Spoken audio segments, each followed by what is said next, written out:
لا حول ولا قوة إلا بالله العلي العظيم. أعوذ بالله من الشيطان اللعين الرجيم. بسم الله الرحمن الرحيم. الحمد لله رب العالمين، والصلاة والسلام على سيدنا الأنبياء والمرسلين، سيدنا ونبينا وشفينا أبي القاسم محمد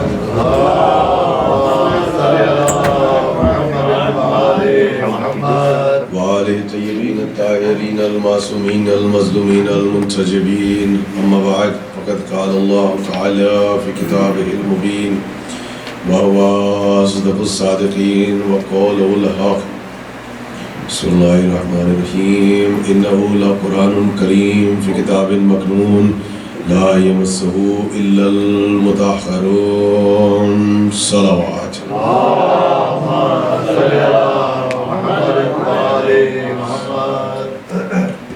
یہ ٹیک لگا لیں، آ کے میرے قریب آ جائیں. اسکر بھائی تھوڑا سا آگے، آپ تو شپ لے آئیے تھا، بالکل ٹیک لگا لیجیے لیکن ادھر قریب آ جائیں. بالکل آرام سے بیٹھ جائیں، کمفرٹیبل ہو کے مجلس کو سنیں. آرام سے لگا لیں، نہیں بالکل سکون سے بیٹھ جائیں. بالکل ایک بلندر صلوات پڑھتے ہیں مل کے.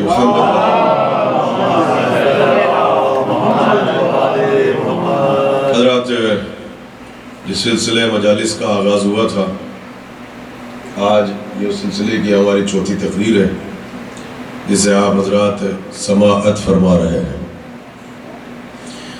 آج کی اس خاص مجلس میں بھی بہت خاص سبجیکٹ ہے، بہت ہی خاص موضوع ہے، جس کے سلسلے میں اپنے معروضات کو ثواباً اور تبرکاً اختصار کے ساتھ آپ حضرات کی خدمت میں بیان کرنے کی سعادت حاصل کروں گا. مجلسی اعتبار سے تھوڑا سا موضوع سخت ہوگا، تھوڑا سا موضوع مشکل ہوگا، مگر میں بھی مشکل کشا کو وسیلہ بنا کے بیٹھا ہوں. آپ بھی مشکل کشا کو وسیلہ بنا کے بیٹھیے تاکہ منزلیں آپ کے لیے بھی آسان ہو جائیں اور منزلیں میرے لیے بھی آسان ہو جائیں. موضوع تھوڑا سا ثقیل ہے، اس لیے کہ اس موضوع کا تعلق مقتضیات زمان سے ہے. یعنی میں نے زمانے کے تقاضوں کو مد نظر رکھتے ہوئے اس خاص سبجیکٹ کا انتخاب کیا ہے. ہر روز مجلس سے پہلے میں اسی کوشچن کو ریز کرتا ہوں جو سوال سوشل میڈیا کے ذریعے آپ کے ذہنوں تک پہنچتا ہے، اور میں اپنی 40 اور 50 منٹ کی تقریر میں مصائب سے پہلے میں انہی کوشچنز کے آنسر خطابت کو وسیلہ بنا کر بڑے آسان الفاظ میں آپ کی خدمت میں پیش کرتا ہوں. آج پھر بہت خاص سبجیکٹ ہے اور کتابیں بھری ہوئی ہیں، کوشچنز اٹھ رہے ہیں، انٹرنیٹ پہ آپ چلے جائیں، میڈیا پہ آپ چلے جائیں تو سوال ہی اٹھا ہے. بلکہ اگر اس سال اگر آپ کی توجہ رمضان کے پروگرامز پر ہوں ٹیلی ویژن پر پاکستان میں، اور تقریباً 14 رمضان اور 15 رمضان کو جس چیز کے سلسلے میں سب سے زیادہ ڈیبیٹس ہوئی، تمام پروگرامز کو آپ جا کے دیکھیں، وہاں ساری ڈیبیٹس یہی تھی کہ جب ہم سبت اکبر کی لائف کو پڑھتے ہیں، یعنی ہمارے سیکنڈ امام حسن علیہ السلام، سنیے بہت خاص، بالکل آپ کو پتہ ہے میں شاعرہ حیات پہ جا کے بیٹھتا ہوں اور وہاں سے کوشچنز کو اٹھا کے لاتا ہوں، ممبر سے ان سوالوں کے جواب دیتا ہوں. تو کہا کہ جب ہم سبت اکبر کو پڑھتے ہیں، امام حسن کو پڑھتے ہیں، اور اس کے بعد پھر ہم کربلا کی تاریخ کو پڑھتے ہیں، تو ہمیں احساس ہوتا ہے کہ دونوں بھائیوں کی پالیسی میں اختلاف تھا. یہ بالکل اس پہ ڈیبیٹس ہے اور بڑی سخت ڈیبیٹ ہوئی. کہا کہ امام حسن کی زندگی میں ہمیں صلح نظر آتی ہے، امام حسین کی زندگی میں ہمیں قیام نظر آتا ہے. تو ایسا لگتا ہے کہ دونوں بھائیوں کی پالیسی میں اختلاف تھا. ہماری یوتھ کو، ہماری نوجوانوں کے ذہنوں کو کنفیوز کرنے کی کوشش کی، اور ایک خاص پلاننگ کے تحت کام ہو رہا ہے. بہت کم ایسے ٹیلی ویژن چینل سے کہ جہاں پر لا کر ہمارے ان علماء کو لا کے بٹھایا جا رہا ہے جو سوالوں کے صحیح جواب دے سکیں. اور جہاں ان چینلز کو یہ پتہ چلتا ہے کہ اگر ان علماء کو لا کے ٹیلی ویژن چینل پہ بٹھا دیا گیا تو پھر ہمارے فرقے خطرے میں پڑ جائیں گے. تو پھر ان علماء کو, ان اسکالرز کو ٹیلی ویژن پر انوائٹ نہیں کیا جا رہا ہے. یہ سنیے آپ. تو ہماری یوتھ کو کنفیوز کیا گیا یہ کہہ کر کہ دونوں بھائیوں کی پالیسی میں اختلاف ہے. وہاں صلح نظر آ رہی ہے اور یہاں قیام نظر آ رہا ہے. تو ہم نے یہی موضوع اٹھایا کہ زمانے کے تقاضوں کو مد نظر رکھتے ہوئے امام حسین کے قیام اور امام حسن کی صلحوں کے مقاصد کیا تھے. میرے ساتھ ہیں آپ. تو آئیے اس حدیث کو سنیں جس حدیث پر آپ کی کمیونٹی بڑی افتخار کرتی ہے. ایک حدیث 2 شہزادے. بھائی میرے ساتھ رہیے گا, وہ رہا کرتے رہیے. تھوڑی دیر کی زحمت ہے, پھر سبجیکٹ کو اتنا آسان کر دوں گا کہ میں کم بولوں گا, آپ زیادہ بولیں گے, لیکن تھوڑی دیر مشکل کشا کو وسیلہ بنا لیں. آپ دیکھیے حدیث ایک ہے, 2 شہزادوں کا تذکرہ ہے, اور یہ حدیث صاحبان ایمان آپ کے لیے مجلس کی طرف سے بہترین تحفہ. الحسن والحسین سید شباب اہل الجنت. حسن اور حسین جنت کے جوانوں کے سردار ہیں. کوئی مسلمان اس وقت تک جنت کی خوشبو کو, اسمیل کو محسوس نہیں کر سکتا جب تک کہ دنیا میں ان دونوں کی سرداری کو تسلیم نہ کر لے. بہت آسان کر دیا میرے ساتھ ہیں. یہ دونوں جنت کے جوانوں کے سردار ہیں. اب سنیے, یہ حدیث مسلم ہے, مسلمانوں کی کتاب میں ہے. ایک, یہ حدیث تسلیم شدہ ہے. 2, یہ حدیث مکرر ہے. 3, میں نے حدیث مکرر کیوں کہا کہ مسلمانوں نے اپنی ہر بڑی کتاب میں اس حدیث کو ریپیٹ کر دیا. حدیث تسلیم شدہ ہے چونکہ سب نے تسلیم کیا کہ یہ سیئنگ آف پروفٹ ہے, یہ رسول اللہ کی حدیث ہے. اس کا مطلب you cannot reject the حدیث, you cannot refuse that this is not a saying of holy prophet. کیوں؟ حدیث تسلیم شدہ 1, حدیث مسلم 2, حدیث مکرر جس میں ریپیٹ ہوا وہ 3. میرے ساتھ ہیں. تو you cannot refuse, you cannot reject, یعنی مسلمان ریجیکٹ نہیں کر سکتے چونکہ ہر بڑی کتاب میں حدیث موجود ہے. میرے ساتھ ہیں میرے احباب. اب ریفیوز تو کر نہیں سکتے. حدیث کے مطالب کو چینج کرنے کی کوشش کی.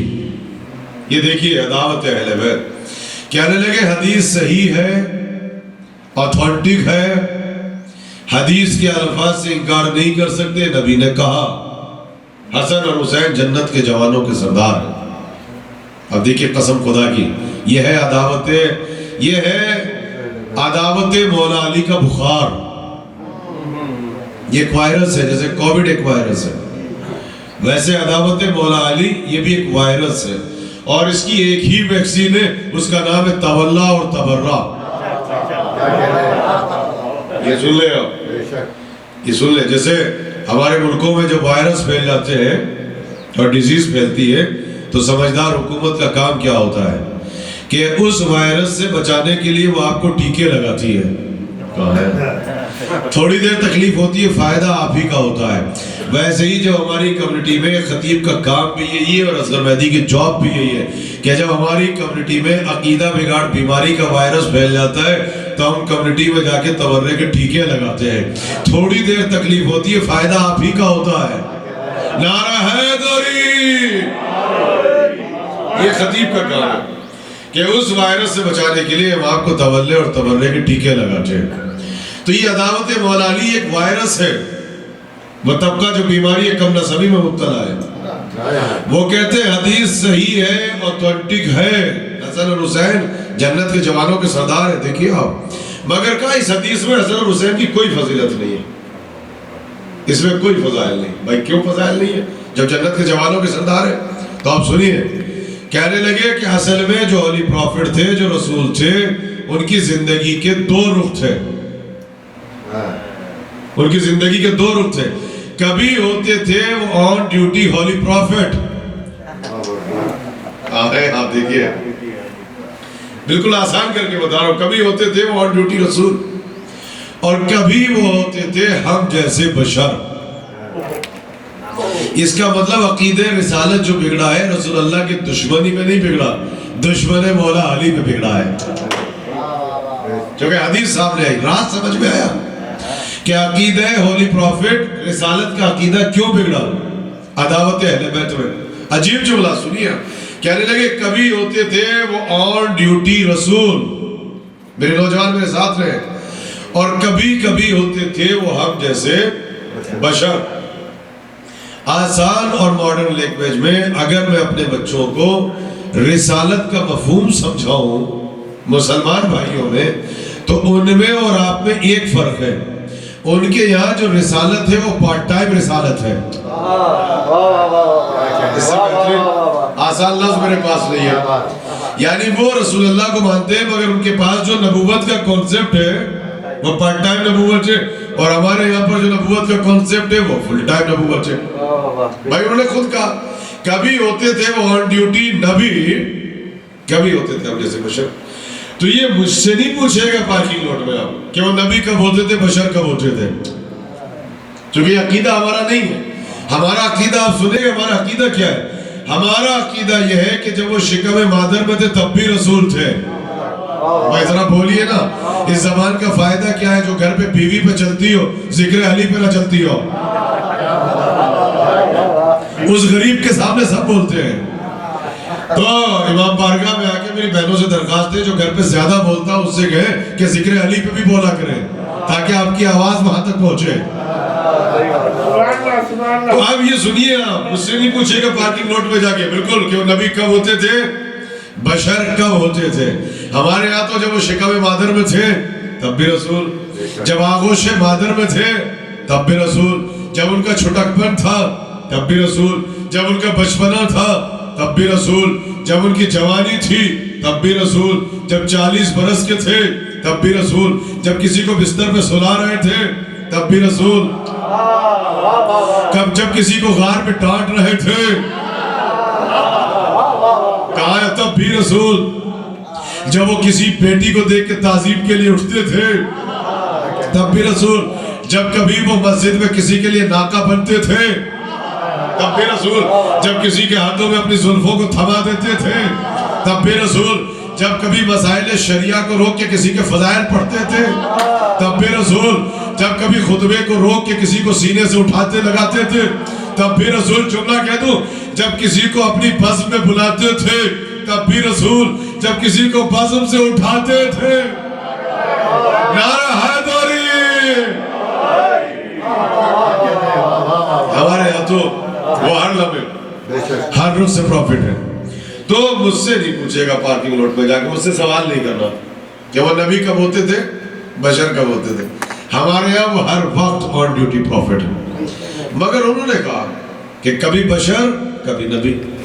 تو جا کے ان کو کیوں نہیں چھیڑتے؟ آگے ساری پرچیاں ہمارے امام باڑے میں کیوں آتی ہیں؟ آپ مجھے ایمان سے بتائیں کہ کبھی ہم نے اپنے امام باڑے سے ہمارے یہاں سے پرچی جاتی ہیں ان کی مسجد میں کہ آپ نے یہ کہاں سے پڑھا؟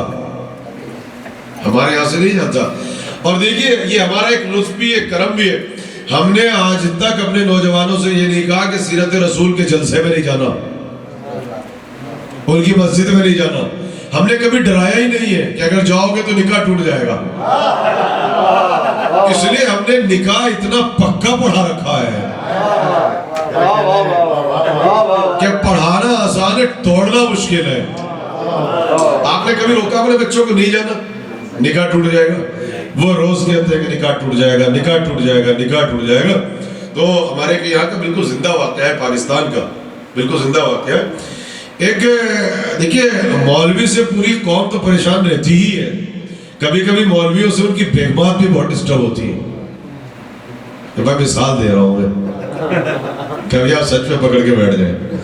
تو ایک مولوی صاحب نے جو ہے جینا حرام کر دیا، جینا حرام کر دیا. بات پر غصہ. ایک دن بیوی اتنی پریشان ہوگی، اس نے کہا اسلام نے مجھے حق دیا، مجھے طلاق دو.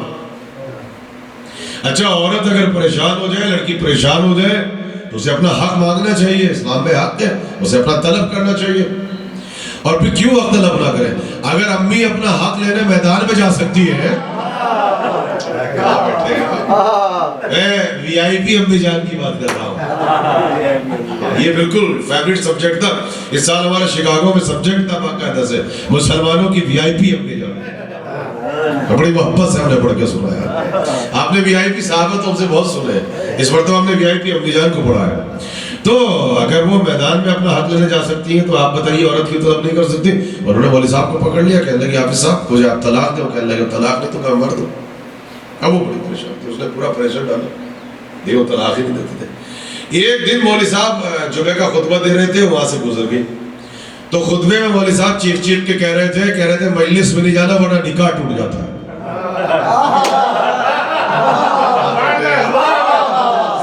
دیکھیے مجھے پتا ہے کہ میرے احباب 14 برس سے جانتا ہوں کہ آپ کب بولتے ہیں کب چپ بیٹھتے ہیں. یہ ویکسین تو میں اپنے ساتھ لے کے آتا ہوں.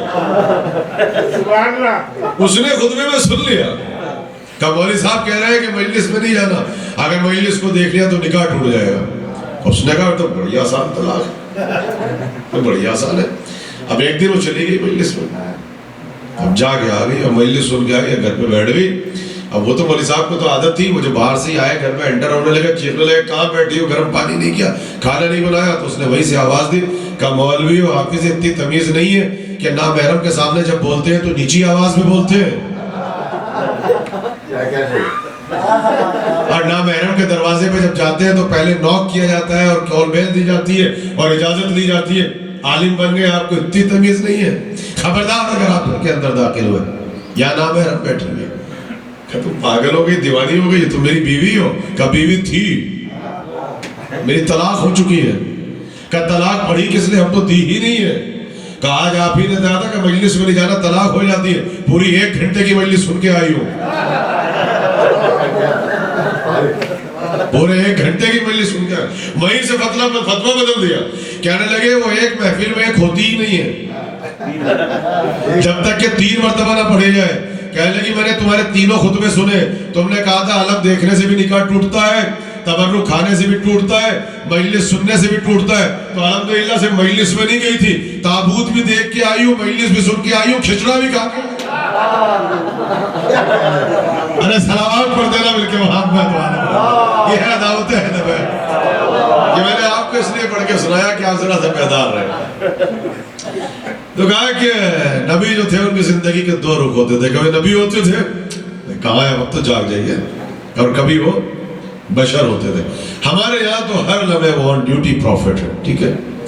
تو ہم نے ان سے پوچھا اچھا آپ بتائیے وہ نبی کب ہوتے تھے اور بشر کب ہوتے تھے, بھئی آپ سمجھو. کہنے لگے جب وہ کرتے تھے دین کی باتیں, جنت کی باتیں, آخرت کی باتیں, قیامت کی باتیں, معاد کی باتیں, حشر و نشر کی باتیں, تو ہوتے تھے آن ڈیوٹی پروفٹ. اور جب وہ کرتے تھے دنیا کی باتیں تو وہ ہوتے تھے بشر. یعنی بتائے جب کبھی داماد کے فضائل پڑھتے ہو, بیٹی کی تعظیم کرتے ہو, کسی کے لیے ناکہ بنتے ہو, وہ اس میں تو بشر ہوتے تھے. آپ سنیے, کہا جو باتیں بحیثیت رسول ارشاد فرمائی اس کا ماننا ہے واجب, اگر نہ مانا دائرہ اسلام سے نکل جاؤ گے. اور جو باتیں بحیثیت بشر ارشاد فرمائی وہ عقیدت کی باتیں, محبت کی باتیں, آپ مانے نہ مانے سے اسلام پہ پیسہ نہیں پڑتا. رسول اللہ نے پہلی مرتبہ سائیکولوجیکل اٹیک کیا. کہنے لگے الحسن والحسین سیدہ شباب اہل جنت. پہلی مرتبہ وہ حدیث ارشاد فرمائی جس میں دنیا کا نام ہی نہیں آنے دیا. کہنے لگے حسن اور حسین جنت کے جوانوں کے سردار ہے. اب بتاؤ جنت دین میں ہے یا دنیا میں ہے؟ کہ لفظ جنت بتا رہا ہے کہ حدیث بحیثیت نانا ارشاد نہیں فرمائی ہے, بحیثیت رسول ارشاد فرمائی ہے. ایک صلوات پڑھتے مل کے محمد والے.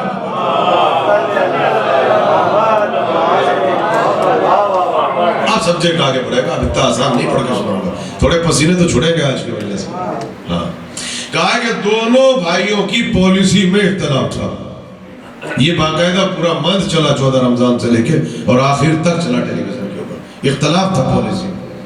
امام حسن سلوح پسند ہے, ان کی زندگی میں سلوح ہے. امام حسین کی زندگی میں قیام ہے. تو سنیے, یہ پالیسی کا اختلاف نہیں ہے, یہ آپ کی عقل کے سمجھنے کا اختلاف ہے. کہاں ہے اسے اختلاف پالیسی نہیں کہتے, اسے زمانے کے تقاضے کہتے ہیں. امام حسن کا زمانہ کچھ اور تھا, ارے کہاں ہے آپ؟ امام حسین کا زمانہ کچھ اور تھا, حسن کے زمانے کے تقاضے اور تھے, امام حسین کے زمانے کے تقاضے اور تھے. اختلاف پالیسی کسے کہتے ہیں؟ اب آپ سنیے, رسول اللہ کی ایک خاص حدیث ہے امام حسن کے لیے جو کسی اور معصوم کے لیے نہیں ہے.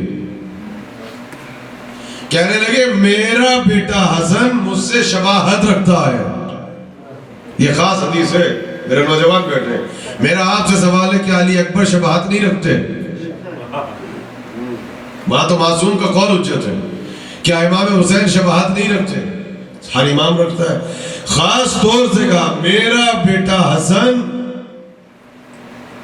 مجھ سے شباہت رکھتا ہے. جملہ کہہ دوں, شاید شباہت مکمل ہوئی اس دن جب مسلمانوں نے حسن کی صلح پہ شک کیا. نہیں پہنچے آپ. جب مسلمانوں نے حسن کی صلح پہ شک کیا کہ کیوں؟ کہ جب رسول اللہ نے صلح کی تھی تو رسول کی صلح پہ شک کیا تھا. اب امام حسن نے صلح کی تو امام حسن کی صلح پہ شک کیا. اس کا مطلب یہ شک نہیں ہو رہا ہے, شباہت ہے جو مکمل ہو رہی ہے. مجھے ایمان سے بتاؤ, جب نبی کی صلح پہ شک کیا, نبی کی نبوت گئی یا رہی؟ کہ نبوت رہی, شک کرنے والے کا مذہب چلا گیا. اب جس نے بھی حسن کی صلح پہ شک کیا, حسن کی امامت کہیں نہیں گئی, صلح پہ شک کرنے والے کا مذہب چلا گیا. اچھا کہا کہ پالیسی کا اختلاف تھا. میرے بھائی پالیسی کا اختلاف نہیں, سنیے, اختلاف پالیسی کسے کہتے ہیں؟ ایک بھائی صلح نامے پہ دستخط کرتا. اب سنیے 5 نقطے, پھر پڑھ کے سناؤں گا سٹیپ بائی سٹیپ, تاکہ جب آپ گاڑی میں بیٹھے پارکنگ لاٹ میں جائیں تو آپ جا کے یہ کہیں کہ نیا سبجیکٹ سنا ہے اور نکات پہ سنا ہے. اختلاف پالیسی کسے کہتے ہیں؟ اگر تاریخ لکھتی کہ حسن صلح نامے پر سگنیچر کر رہے تھے, حسین کا ہاتھ تلوار کے دستے پہ تھا. حسین کا ہاتھ تلوار کے دستے پہ تھا, اس کا مطلب 2 بھائیوں کی پالیسی میں اختلاف ہے. اور سنیں آپ, باوجود اس کے عالم اسلام کی ایک فیوریٹ پرسنالٹی ہے, میں اس کا نام نہیں بتاؤں گا آپ کو چونکہ وضو کر کے بیٹھا ہوں. ایڈریس بتا دیتا ہوں, نام کنفرم ہے, ولدیت مشکوک ہے. ارے آپ خطابت کو سنبھالیں, خطابت کا تعلق ذوق سے ہے. جو بد ذوق ہوتے ہیں ان کی سمجھے میری مجلس نہیں آتی ہے. نام نہیں بتاؤں گا, وضو کر کے بیٹھا ہوں, مگر نام اس کا کنفرم ہے. سنیے, باوجود اس کے کہ مسلمانوں کی فیوریٹ شخصیت ہے, اس نے رسول اللہ کی صلح پہ شک کیا. تو ہمارے برادران نے ایک احسان کیا, اس کا نام چھپایا نہیں, چھاپا ہے. کہاں ہے؟ اس کا نام لکھا ہے کہ انہوں نے یہ کہا کہ جیسا شک آج ہوا ویسا شک کبھی نہیں ہوا. یعنی فیوریٹ پرسنالٹی ہے مگر نام چھپایا نہیں, چھاپا ہے.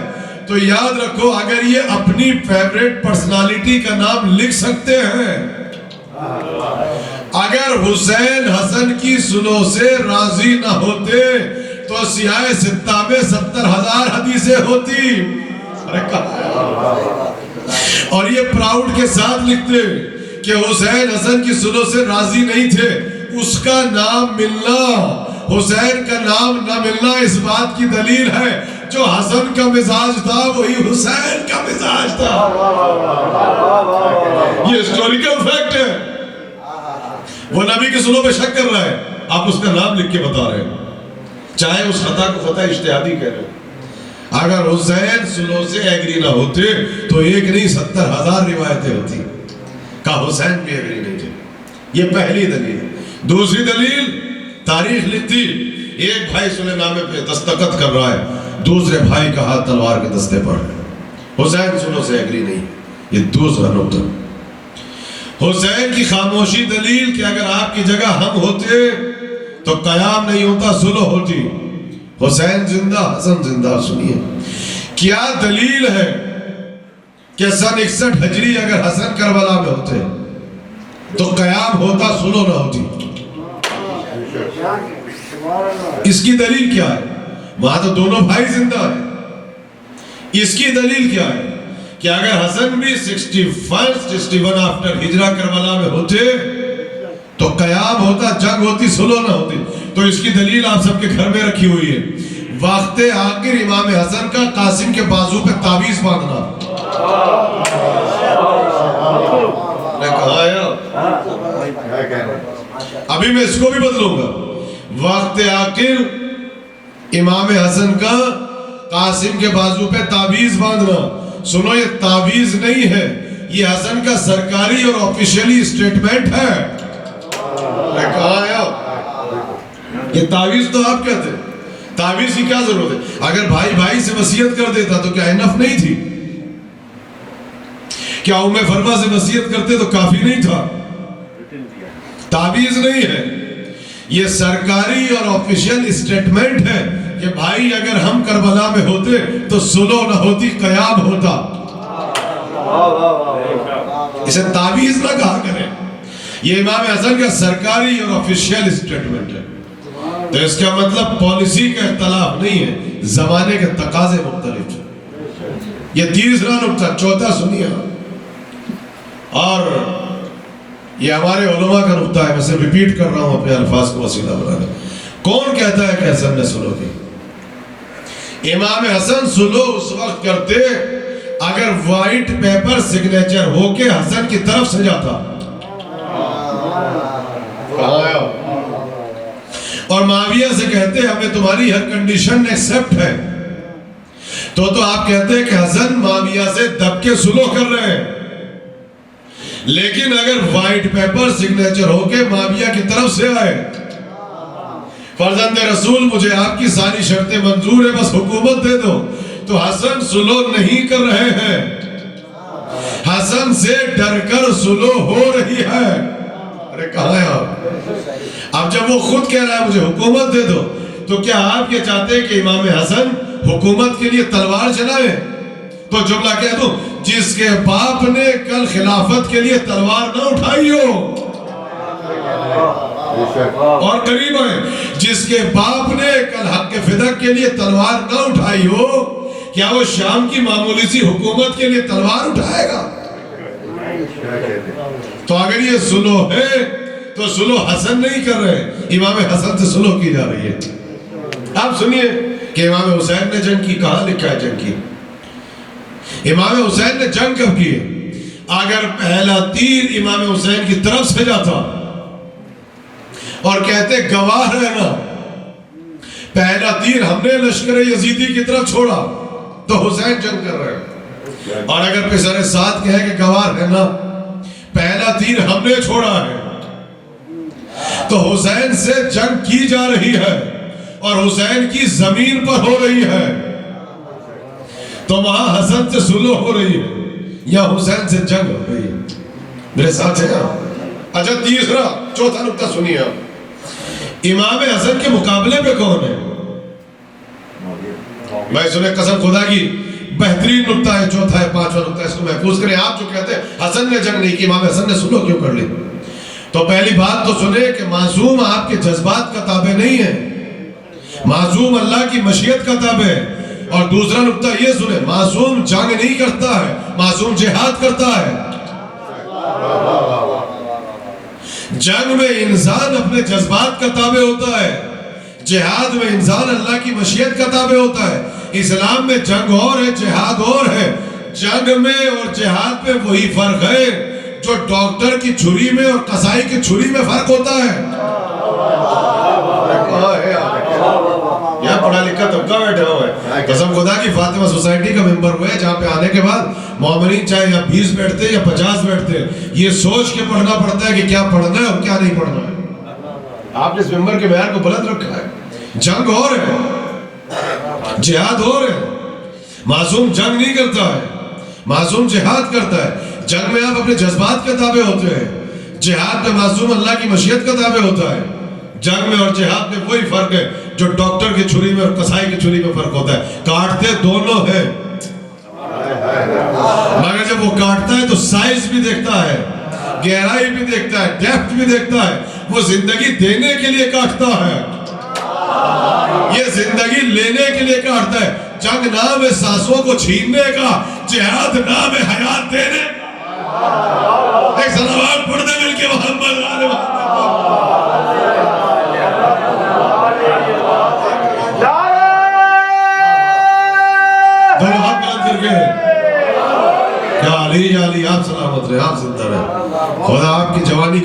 سلامت رکھے. یار دیکھیں جنگ ہو رہے ہیں, آپ چاہتے ہیں حسن تلوار اٹھائے, تلوار اٹھائے, حسن نے تلوار نہیں اٹھائی. کیوں؟ معصوم آپ کے جذبات کا تابع ہے, معصوم آپ کے جذبات کا غلام ہے کہ تلوار کیوں نہیں اٹھائی. معصوم جو ہوتا ہے مشیت کا تابع ہوتا ہے. کہاں ہے آپ؟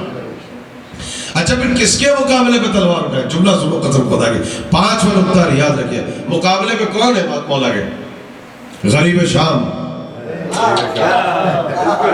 میں تو مذمت پہ بھی اس کے نام کے ساتھ میں امیر نہیں لگاتا, یہ گناہ ہے. ہمارے بعض افراد آنے کے بعد مذمت پہ بھی اس کے نام کے ساتھ امیر لگا دیتے ہیں, گناہ ہے. لفظ امیر صرف علی کے ساتھ لگتا ہے, اور ہم نے تو آج تک اس کو حاکم نہیں کہا, ہم اسے غریب شام کہتے ہیں. یہ مقابلے پہ آیا. تو میرا آپ سے سوال ہے جو میرے اہل علم بیٹھے ہوئے, کیا یہ پہلی مرتبہ مقابلے پہ آیا ہے یا اس سے پہلے مولا علی کے مقابلے پہ آ چکا ہے؟ میں تاریخ کا نچوڑ آپ کی خدمت میں پیش کر رہا ہوں. یہ پہلی مرتبہ مدائن میں حسن کے سامنے آیا ہے یا اس سے پہلے علی کے مقابلے پہ آ چکا ہے؟ کہا اس سے پہلے یہ حسن کے باپ علی کے مقابلے پہ آیا تھا. اب ساری تاریخ اٹھائیے آپ, اللہ محدودی تک کو پڑھیے. سب کہتے ہیں علی حق پہ, معاویہ باطل, جو کہ رسول کی حدیث تھی کہ علی سے وہ جنگ کرے گا جو باقی گروہ ہوگا. ٹیلی ویژن پر اس چیز کو ایکسپٹ کیا, علی حق پر معاویہ باطل. مگر کیا کہا؟ کہ چونکہ اس کے پاس صحابیت کا اسٹیٹس تھا,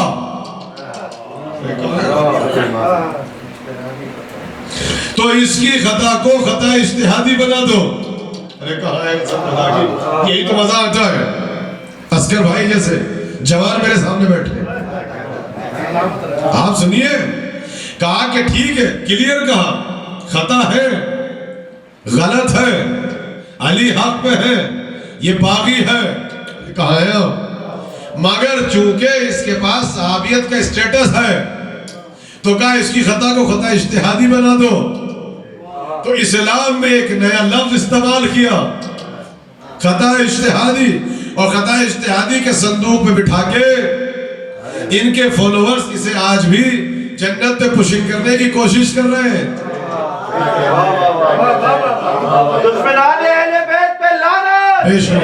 خطا اجتہادی کے یا علی یا علی حیدری, سنیے لہذا خطا اجتہادی کے صندوق پہ بٹھا کے 1400 برس کے بعد بھی اسے جنت پہ بھیجنے کی کوشش کر رہے ہیں. آپ سمجھے حسن کے مقابلے پہ کون؟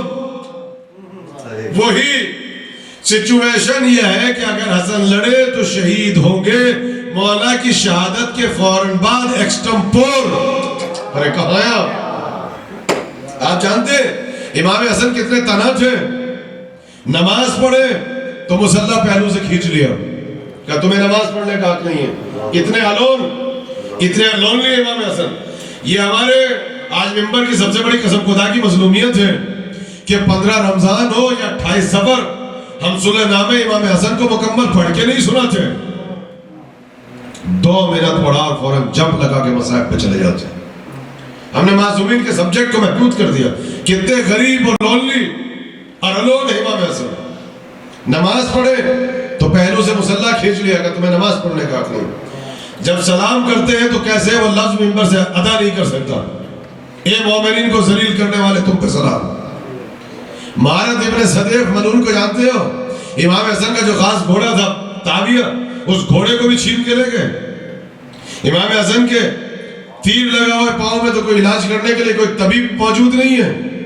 کتنے طرح کہہ رہے 7 یا 8 اصحاب لا دو تو جنگ کرنے کو تیار ہو.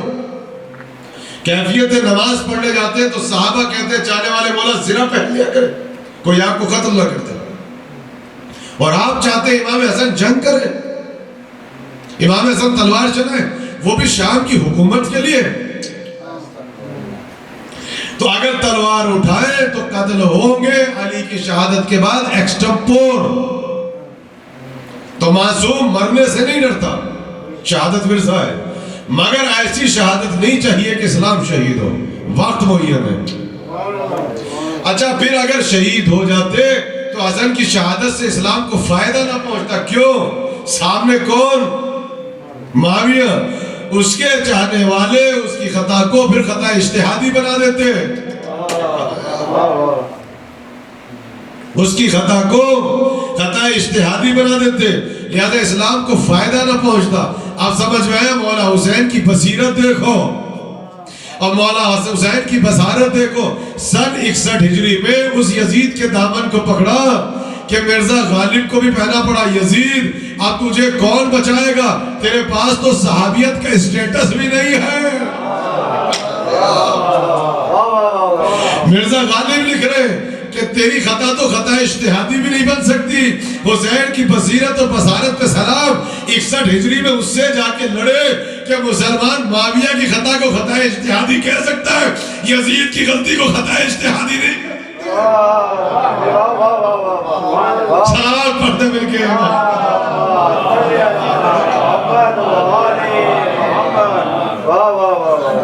وہاں خطا اجتہادی ہے یا خطا اجتہادی۔ چھٹا نکتہ سنے کیا؟ سنو کیوں کی ہے؟ غریب شام نے حسن سے کیا مانگا ہے؟ کیا مانگا ہے؟ حکومت۔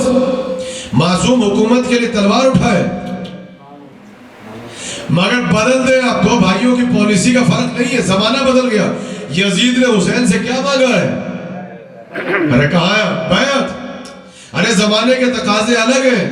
حسن سے مطالبہ حکومت کا ہے، حسین سے مطالبہ بیعت کا ہے۔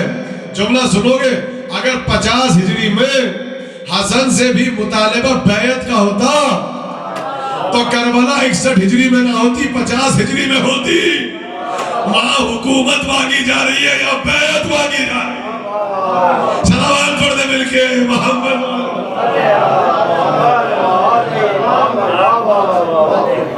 یزید بھی اگر امام حسین سے حکومت مانگتا تو ٹھوکر مار کے حکومت دے دیتے۔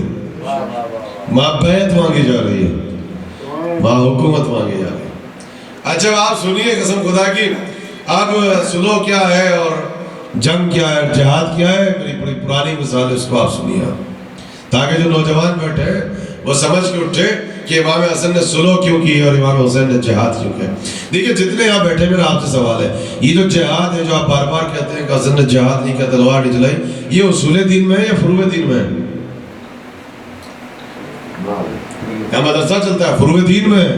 اول نماز، دوسرے روزہ، تیسرے حج، چوتھے زکوٰۃ، پانچویں خمس، چھٹے جہاد۔ فروع دین کی بھی چھٹے نمبر پہ جا کے جہاد ہے، مگر جتنے چھٹے ہوئے ہیں انہیں 5 یاد نہیں ہے۔ اللہ اکبر، بس چھٹا یاد ہے، جہاد۔ اسلام کے مکان پہ جہاد کا لیول لگا رکھا ہے، جتنے چھٹے ہوئے ہیں۔ چھٹی فہرست میں ہے جا کے کوئی جہاد، تو فروع دین کی کون سی فہرست میں؟ چھٹی میں، یعنی اس فہرست میں ہے جس فہرست میں نماز ہے۔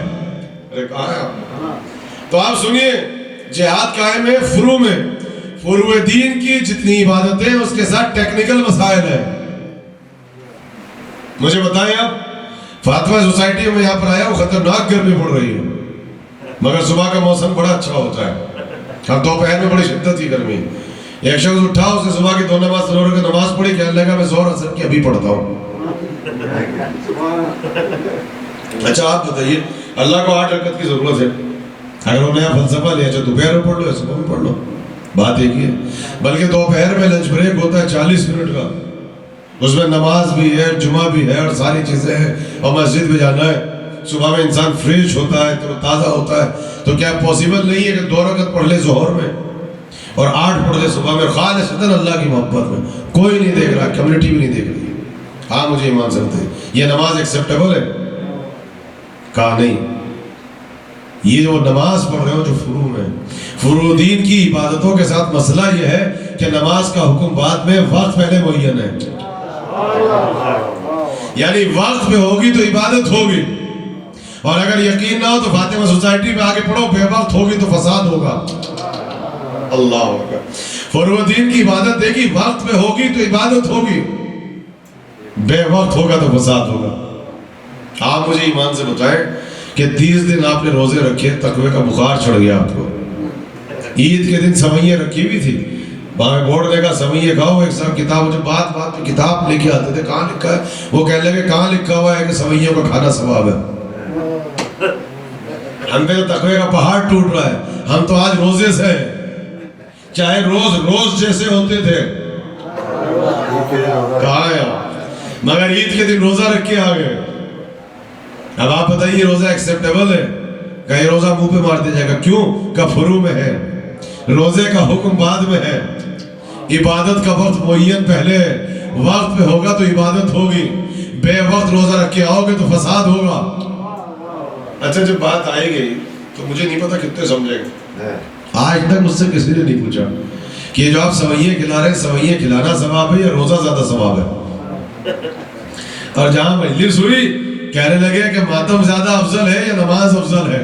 ہم نے کہا یا نماز سے ماتم سے ٹکرا رہا ہے، پہلے سوئیوں سے تو مقابلہ کر لیں،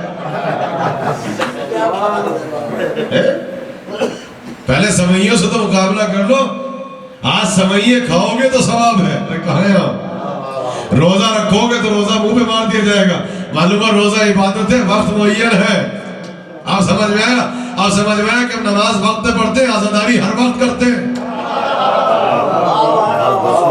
یہ ہر وقت ہوتی ہے۔ یہاں آنے کے بعد فوراً عبادت کا بخار چھوڑتا ہے۔ صاحب بتائیے نماز افضل ہے ماتم افضل ہے، کیوں پہلے عید میں آنے کے بعد اپنے ریزیڈنٹ عالم کو کیوں نہیں چھیڑتے آپ کہ سوئیے افضل ہے روزہ افضل ہے؟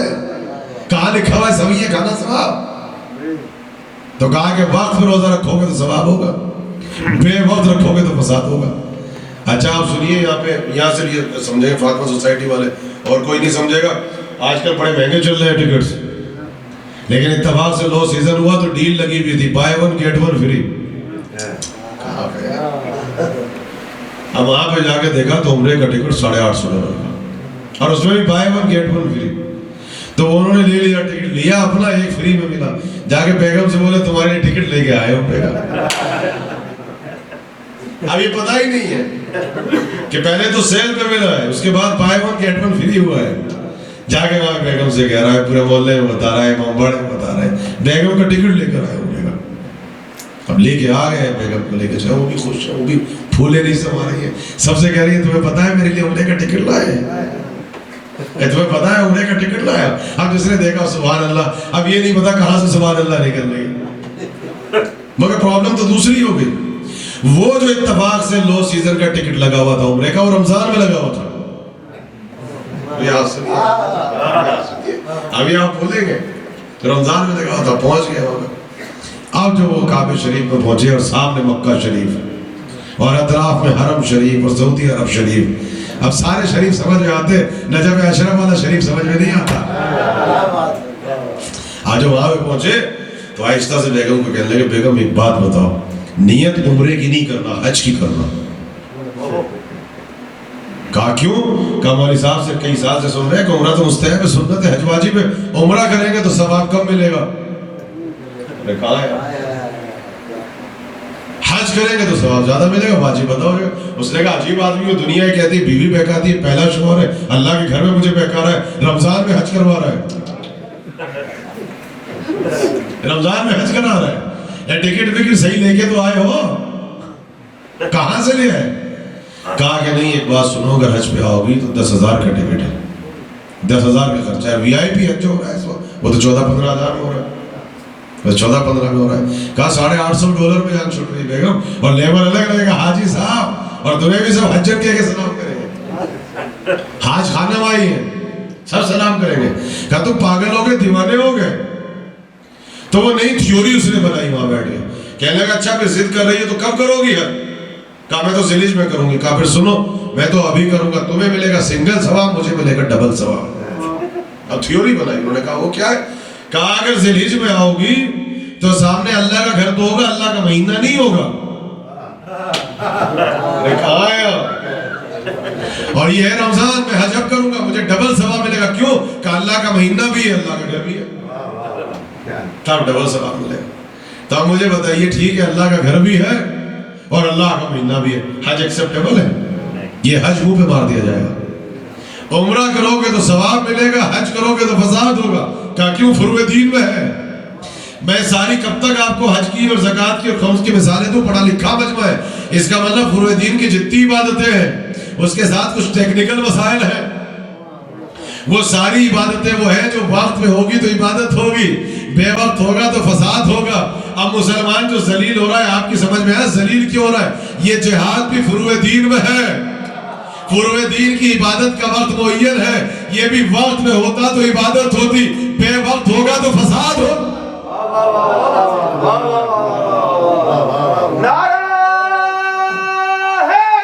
بھائی سنیے، اب سمجھ میں آیا فساد کیوں؟ چونکہ بے وقت ہو رہا ہے. اب سنیے، ایک تو یہ ساری عبادتیں فروع میں ہیں. آخری جملہ، فروع کی جتنی عبادتیں وقت معین ہے. اچھا وقت معین بعد میں ہے، وقت بتانے کے پیمانے اللہ نے پہلے بھیجے. اب سنیے آپ قسم خدا کی، سورج کا نکلنا اور ڈوبنا بتاتا ہے. صبح کا وقت آ گیا یا وقت چلا گیا. رمضان کا مہینہ بتاتا ہے کہ حج کا موسم چلا گیا، عمرے کا سیزن آ گیا. ارے کہاں ہیں آپ؟ عید کا دن بتاتا ہے روزے کا سیزن چلا گیا، سویے کا موسم آ گیا. تو جیسے سورج کا نکلنا اور ڈوبنا بتاتا ہے کہ نماز کا وقت آ چکا ہے، نماز کا وقت چلا گیا ہے، ویسے ہی معصوم علم عصمت سے پہچانتا ہے سلو کا موسم چل رہا ہے یا جہاد کا موسم چل رہا ہے. اب سمجھ میں آیا فقہ جعفری میں جہاد کے لیے معصوم کی اجازت کیوں ضروری ہے. چونکہ صرف معصوم بتا سکتا ہے یہ سلو کا موسم چل رہا ہے، جہاد کا موسم چل رہا ہے. اب سمجھ میں آیا ہمارے فقہ جعفریہ کے اندر ہم جو ہے وہ جہاد وہاد نہیں کر رہے. اب سمجھ میں آیا کہ سوسائٹی میں، معاشرے میں ہماری عزت کیوں ہے؟ چونکہ ہمارے یہاں پر اگر وقت پہ ہوگا تو عبادت ہوگی، بے وقت ہوگا تو فساد ہوگا. جہاد کے لیے معصوم کی اجازت ضروری ہے، اس لیے کہ معصوم پہچان سکتا ہے یہ سلو کا موسم چل رہا ہے یا جہاد کا سیزن چل رہا ہے. یہ فروع دین میں. تو یہ دو بھائیوں کی پالیسی کا اختلاف نہیں ہے، اسے زمانے کے تقاضے کہتے ہیں. زمانے کے تقاضے مختلف تھے. حسن کا زمانہ اور تھا، حسین کا زمانہ اور تھا. بس وقت معین پہ آگے تھی تاکہ سے چونکہ مجلس ہو رہی ہے. اور ابھی جیسے کہ ہمارے باؤ بھائی نے کہا کہ اگر مومنین اور ہمارے عزادار اگر تھوڑا آدھے گھنٹے ارلی آ جائیں تو مجلس بھی آدھے گھنٹے ارلی ختم ہو جائے گی. میں تو دیکھیے بالکل اگر آپ گھڑی دیکھ لیں تو 50 منٹ مشکل سے پڑھ رہا ہوں، صرف اس لیے کہ آپ کو زیادہ زحمت نہ ہو سکے. اور ورکنگ ڈے بھی ہے. مگر اتنا سنیے آپ، امام حسن بڑے ہی اکتنا ہیں، بڑے اکیلے ہیں، مگر بہت غریب ہیں. امام حسین کو آپ غریب کہتے ہیں مگر غریب نہیں ہے. امام حسن جیسے تنا نہیں ہے، 72 ہے. اگر امام حسین جنگ کر رہے ہیں تو 72 ہے، تو 72 کو ہلکا نہیں سمجھے آپ. اب سمجھ میں آئے کیوں کہا کہ ایسے ہیں جیسے بھائی حسن کو نہیں ملے تھے. اب حدیث سمجھ میں آئی؟ نہ نانا کو ملے تھے نہ بابا کو ملے تھے. اور صرف 72 کیوں کہتے ہیں آپ؟ امام حسن پہ جہاد واجب تھا. ایک تو 72 حسن کی طرح اکیلے نہیں، دوسرے تک 18,000 کوفیوں کے خط.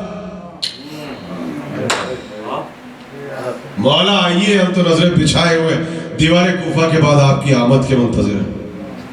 تو ٹھیک ہے امام حسن جانتے ہیں کہ سب غدار ہیں، مگر کیا علم عصمت سے فیصلہ کریں؟ یہاں پر یہاں فیصلہ علم عصمت سے نہیں ہوگا، یا حجت تمام کرنی ہوگی. ورنہ تاریخ لکھتی کہ 72 تھے پلس 18,000. پھر بھی امام حسین مسجد نبوی میں بیٹھ کے تسبیح پڑھتے رہے. نبی کے نواسے کو جان پیاری تھی، اس لیے اسلام کا مقدر بگڑ گیا. تو یہاں حجت تمام کرنی ہے. اگر 18,000 کے خط آئے تو امام حسین کو نکلنا واجب ہے تاکہ اتمام حجت ہو سکے. Plus 72 plus 18,000. امام حسن یہ پتہ ہے. یہ آج میں نے امام حسن اور امام حسین دونوں شہزادوں کو ایک مجلس میں پڑھ کے سنا ہے. اور آج کی اس مجلس میں نے جن مصائب کا بھی انتخاب کیا، قسم خدا کی ہر روز میری کوشش ہوتی ہے کہ آپ کاروباری آدمی ہیں، جو پیشہ افراد ہیں، اس کے بعد بھی 11 بجے بیٹھ کے مجلس سنتے، اور صرف مجلس نہیں سنتے، بیدار ہو کے مجلس سنتے. تو میری شریک ذمہ داریاں ہیں کہ کم سے کم جب اٹھے فرش عزا سے تو روتے ہوئے تو اٹھے. آج جو مصائب کا انتخاب کیا میں پورے سال میں صرف ایک مرتبہ پڑھتا ہوں. بڑے خاص مسائل.